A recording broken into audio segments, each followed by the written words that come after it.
Hello everyone, welcome to my YouTube channel. तो कैसे हैं आप सब? बहुत अच्छे से होंगे। पिछले वीडियो में कहाँ तक पढ़ लिया था बेटा? डिफ्यूजन खत्म हो गया था। हमने बताया क्या था कि मैटर को हम चेंज कर सकते हैं कि नहीं उसकी स्टेट में। तो हाँ, बिल्कुल कर सकते हैं। Can matter change is state? कर सकते हैं बेटा। तो कौन से में चेंज होगा? सॉलिड किसके दिखाया जाएगा? गैस, सॉरी, आइस से होगा। लिक्विड कैसा? वाटर के जैसा। गैस कैसा होगा? वाटर वेपर, भाप की तरह बनेगा जो। अब देखो, गर्मी का मौसम आ रहा है, तो गर्मी का मौसम ही है, तो हम लोग क्या करते हैं? आइस, सॉरी, वाटर को फ्रीज में रखते हैं तो वो आइस बनता है। वो किस फॉर्म में आ जाता है? सॉलिड फॉर्म में। फिर वही आइस मेल्ट कर जाता है बेटा, तो वो लिक्विड में आ जाता है। तो उसको हम वाटर में आ जाता है, वो लिक्विड हो जाता है। फिर जब हम उसको गर्म करते हैं, भाप बन जाता है, स्टीम बन जाता है, तो वो गैस कहलाता है। इतनी बातें क्लियर हो गई है? नोट कर लो। अब लिखना बेटा।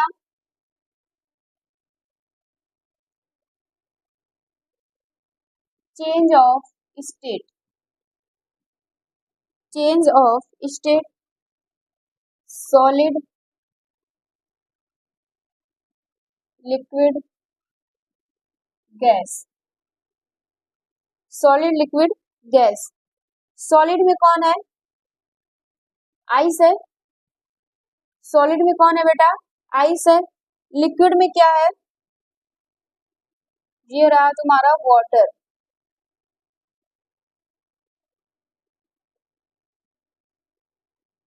क्या है बेटा? वाटर। और फिर गैस में क्या रहेगा? यही वाटर क्या बनेगा?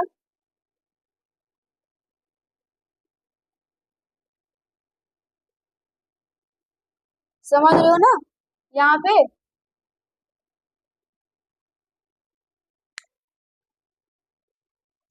ये क्या है? वाटर वेपर है। क्या है? Water vapour. ये रहा वाटर वेपर। बेटा ये क्या हो जाएगा? जब हम आइस को क्या करेंगे? मेल्ट करेंगे, तो वो किस में बदल जाएगा? वाटर में, जिसको हम कहते हैं मेल्टिंग। क्या कहते हैं? मेल्टिंग। समझ पा रहे हो कि नहीं?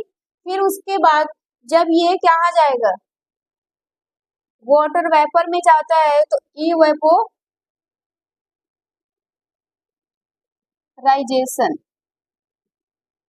ये होता है। इवेपोराइजेशन। फिर इसी को क्या करोगे तुम? जो वाटर वेपर है, फिर से लिक्विड में बनाओगे, तो क्या कहलाएगा? कंडेंसेशन। क्या कहलाएगा? कंडेंसेशन। फिर क्या करोगे बेटा? इसी को तुम फिर से आइस में जब बनाओगे, तो क्या कहलाएगा? फ्रीजिंग। हम फ्रीज करते हैं ना, इसी को क्या कहेंगे? फ्रीजिंग। और ये क्या करेगा बेटा? ये जो होती हैं, ये वार्मिंग होती है, मतलब गर्म देंगी।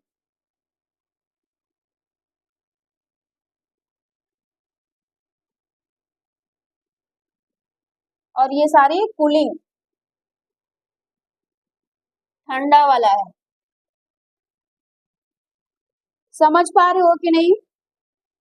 तो ये यहाँ पे तुम्हारा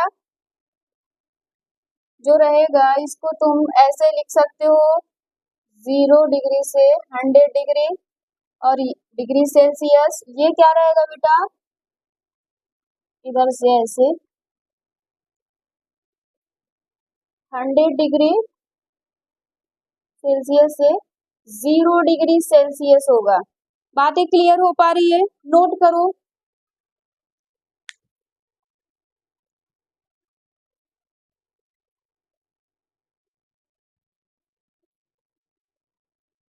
अब देखो, तुम्हारे एनसीईआरटी में कैसे दिया होगा बेटा? एनसीईआरटी में भी तुम्हारे कुछ बनाया है, उसको भी देख लेना। एनसीईआरटी में देखोगे तो ये रहेगा सॉलिड, ये रहेगा सॉलिड, ये रहा लिक्विड, ये रहा गैस। तुम्हारे एनसीईआरटी में ऐसे ही बनाया है। तो बेटा जब हम सॉलिड टू लिक्विड जाते हैं, तो क्या कहलाता है? फिजन। क्या कहलाता है? फिजन। इसी को क्या कहते हैं बेटा? मेल्टिंग। क्या कहते हैं? मेल्टिंग। अब बहुत सिंपल सी बात है, तुम आइस को क्या करो, फ्रीजिंग करो, उसको जमाओ, आइस बनाओ, फिर उसके बाद उसको छोड़ दो, देखोगे वो धीरे धीरे मेल्ट करके किसमें आ जाएगा, लिक्विड में, फिर से वो वाटर बन जाएगा। अब जब उसी लिक्विड को तुम क्या करोगे, जब उसी लिक्विड को फिर से तुम फ्रीज करके सॉलिड बनाओगे तो ये क्या कहेगा, सॉलिडिफिकेशन। क्या कहलाएगा, सॉलिडिफिकेशन। फिर जब ये लिक्विड गैस में आएगा तो क्या कहलाएगा, वेपोराइजेशन। वेपोराइजेशन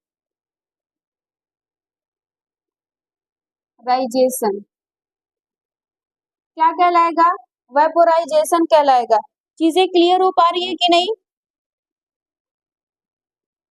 फिर जब ये गैस तुम्हारा लिक्विड बनेगा तब क्या कहलाएगा,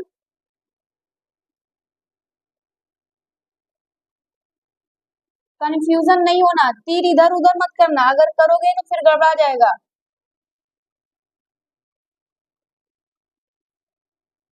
तो ये क्या कहलाएगा, कंडेंसेशन। कंडेंसेशन। अब ये जब गैस क्या जाएगा, लिक्विड सॉलिड में, तो क्या कहलाएगा, जल्दी बताओ कमेंट करके, क्या कहलाएगा, डिपोजिशन। क्या कहलाएगा, डिपोजिशन। डिपोजिशन। जब तुम्हारा सॉलिड लिक्विड में चला, गैस में जाएगा तो सब्लिमेशन। क्या कहलाएगा, सब्लिमेशन।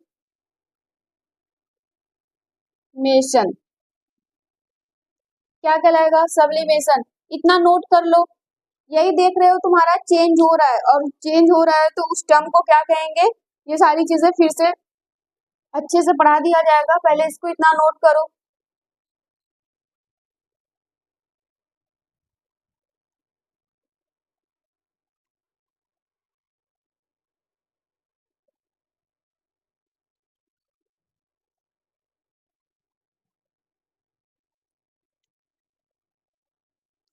अब हेडिंग बनाना, मेल्टिंग और फ्यूजन। मेल्टिंग ही तुम्हारा क्या है बेटा, फ्यूजन है, और इसी को क्या कहोगे, मेल्टिंग कहोगे, तो परेशान नहीं होना। अब देखो मेल्टिंग क्या होता है, मेल्टिंग में क्या करेगा बेटा, मेल्टिंग एक प्रोसेस है। क्या है ये, प्रोसेस है। तो जरा ध्यान से सुनना, the process in which the substance change its state from solid to liquid. ये क्या है, ये प्रोसेस है, जो तुम्हारा सबस्ट्रेट होगा वो क्या कर जाएगा, चेंज हो जाएगा, किसमें, सॉलिड टू लिक्विड में चेंज हो जाएगा। तो ये बातें क्लियर हो गई। तो मेल्टिंग होता है, और कभी कभी आपसे ये भी पूछ लिया जाएगा कि मेल्टिंग पॉइंट क्या होगा। तो मेल्टिंग अलग है और मेल्टिंग पॉइंट क्या है, अलग है। दोनों में कंफ्यूजन नहीं होना, चीजों को बड़े अच्छे से ध्यान से सुनना। तो डिफिनीशन लिखना, the process in which substance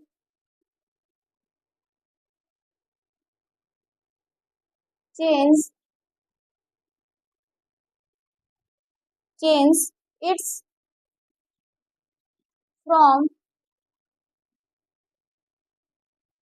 from its state from solid to liquid, solid to liquid is called melting या फिजन। इतनी बातें क्लियर हो पाई कि ये क्या है, the process in which substance change its from solid to liquid. किसमें चेंज हो रहा है बेटा, सॉलिड टू लिक्विड में, उसी को हम लोग क्या कहेंगे, मेल्टिंग कहेंगे। अब मेल्टिंग पॉइंट क्या होता है, उसको लिखो, melting point.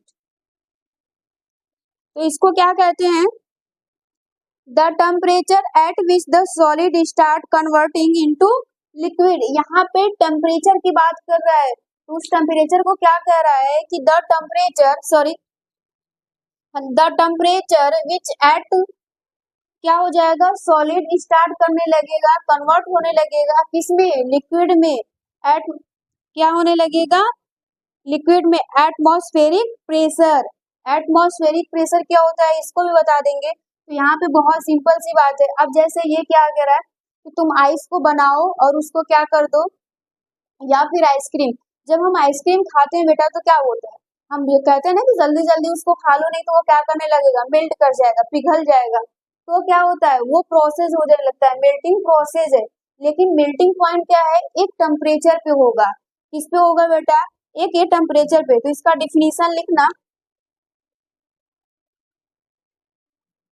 The temperature at which the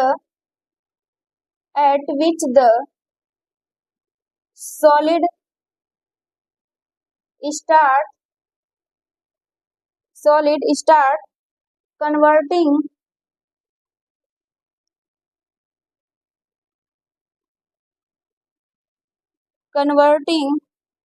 into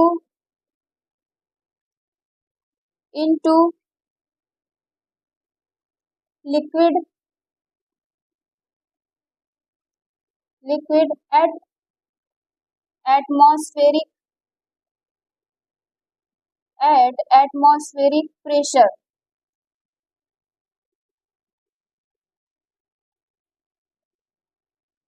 समझ में आ रहा है।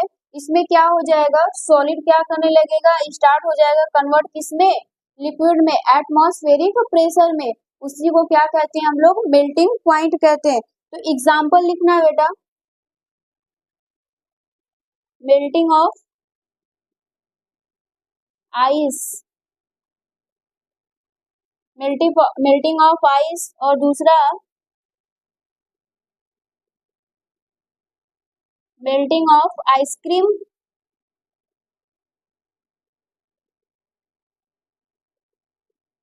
नोट करो जल्दी से।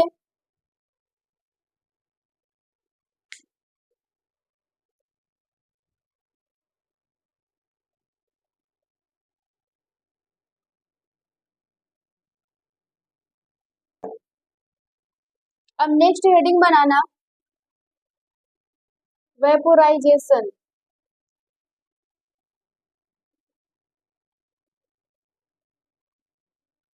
वेपोराइजेशन, और इसी को क्या कहते हैं, बॉइलिंग। क्या कहते हैं बेटा, बॉइलिंग। तो कंफ्यूजन नहीं होना, बॉइलिंग, बॉइलिंग पॉइंट, ये सारी चीजें अलग अलग है।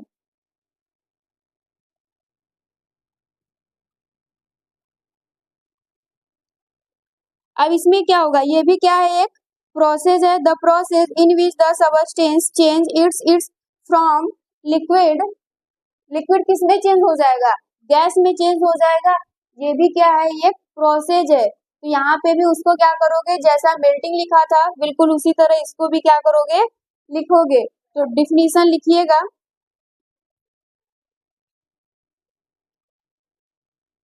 The process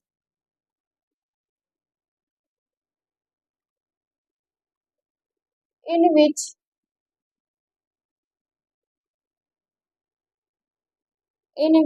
the substance change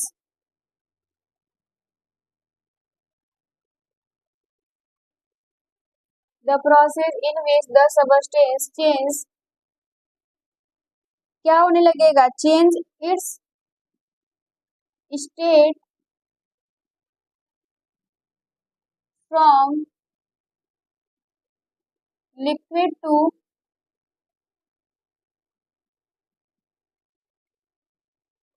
gas is called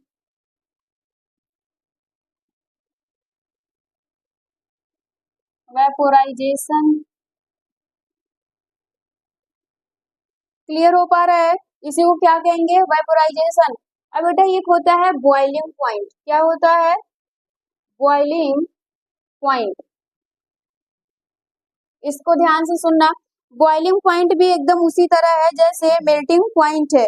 boiling, उसमें मेल्टिंग पॉइंट में क्या हो रहा था, मेल्टिंग पॉइंट में क्या हो रहा था, सॉलिड किस में कन्वर्ट हो रहा था, लिक्विड में, और ये क्या करेगा, लिक्विड कन्वर्ट किस में हो जाएगा, गैस में होगा, लेकिन कहाँ पे, टेम्परेचर जब उसमें आ जाएगा, क्या आ जाएगा, टेम्परेचर आएगा एटमॉस्फेरिक प्रेशर पे।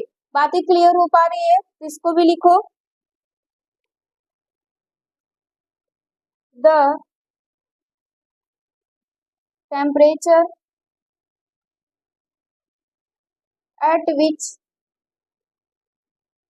at which the liquid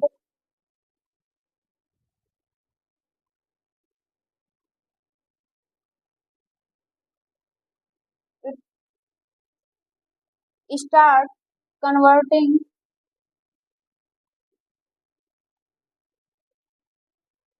into a gas at atmospheric pressure. Atmospheric pressure is called melting, sorry, boiling point. क्या कहलाएगा बेटा, बॉइलिंग पॉइंट कहलाएगा। फॉर एग्जाम्पल लिखिए, फॉर्मेशन ऑफ स्टीम,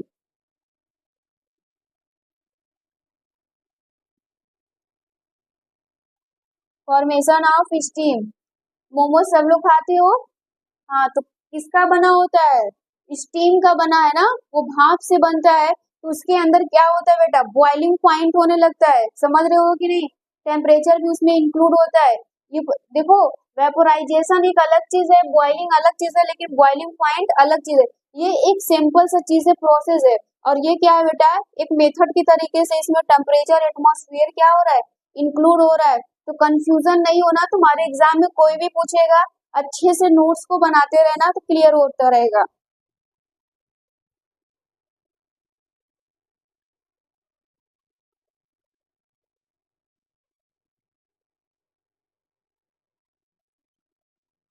अब ये देखो, तुमको अभी एटमॉस्फेरिक प्रेशर मिला, तो मन में वो सवाल उठ रहा होगा ना कि मैम ये एटमॉस्फेरिक प्रेशर क्या है, तो अब उसको सुनो, एटमॉस्फेरिक प्रेशर क्या है।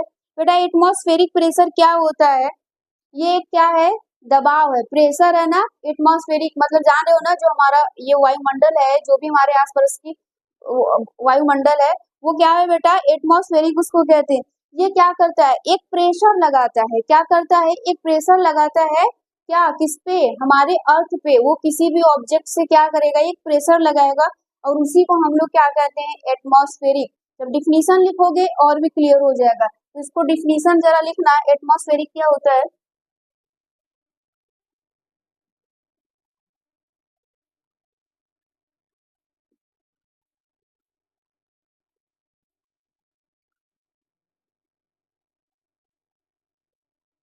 एटमॉस्फेरिक प्रेशर लिखना बेटा, the force unit, the force unit area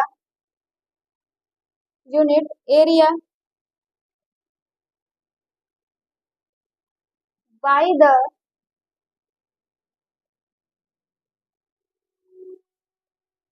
by the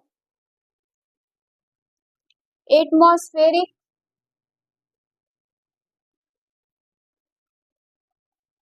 atmospheric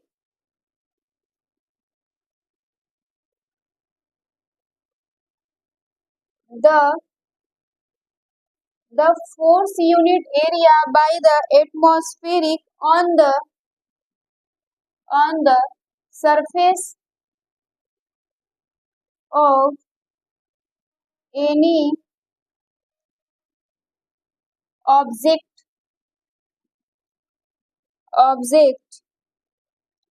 on the earth। समझ पा रहे हो ना, क्या हो रहा है, the force unit area by the atmospheric on the surface of any object of, sorry, on the earth, earth पे ये होता है, लगाया जाता है एटमॉस्फेरिक। यहाँ तक चीजें क्लियर हो गई बेटा। देखो साथ साथ क्या करना है, तुम्हें नोट्स बनाना है, नोट्स बनाते रहो तो रिवाइज भी करते रहो। एनसीईआरटी का जो भी अब तक जितना पढ़ाया गया है उसमें से एनसीईआरटी के क्वेश्चंस को सॉल्व करो। अगर कोई डाउट है तो कमेंट में बताओ, या फिर कोई टॉपिक नहीं समझ में आ रहा है तो भी कमेंट में बताओ। आज के लिए इतना ही रहने देते हैं बेटा, थैंक यू।